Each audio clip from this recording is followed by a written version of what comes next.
contagious intensity. Anybody who talked to him knew it and felt it. He knew that America was a beautiful place and we had these incredible ideas, but he also knew that our country was a covenant between the generations past, present, and future. He believed this country's best days were not behind us, but ahead of us.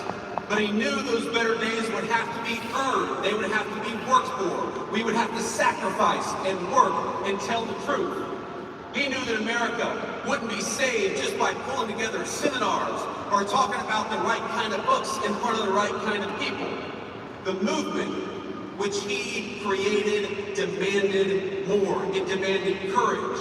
It demanded hard work. It demanded building, and it demanded leaders. And my friends, in Charlie Kirk, we found a great American leader.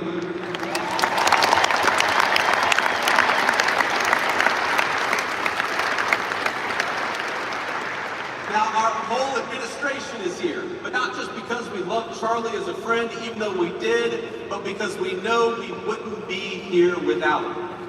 Charlie built an organization that reshaped the balance of our politics.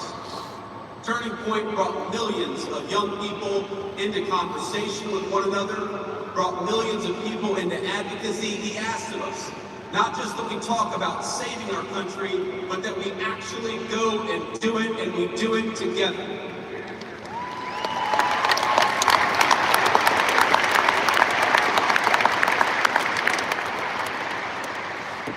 But even as Charlie built on a grand scale, his greatness was never only in his ambition.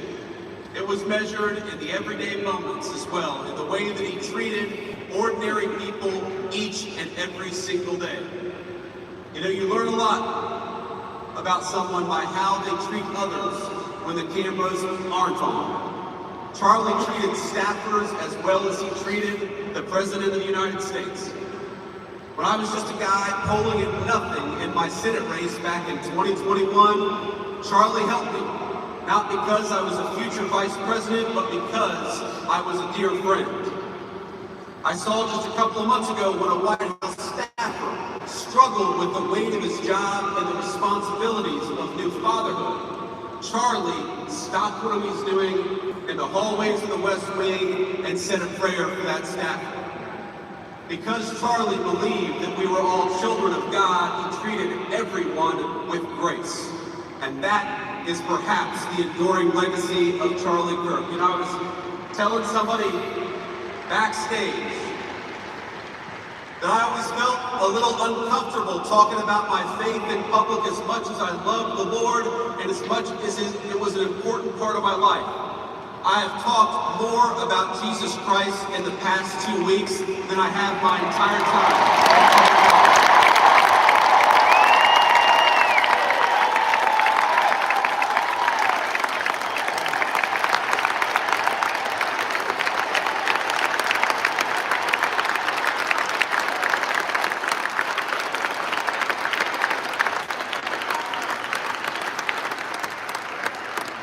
And that is an undeniable legacy of the great Charlie Kirk. You know, he loved God.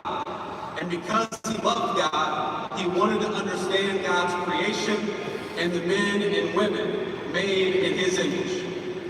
Now, much has been said over the last week about Charlie's ability to approach any topic, any person in good faith, an achievement that was only possible because Charlie knew that we were all children of God. He knew deep down the truth of Scripture.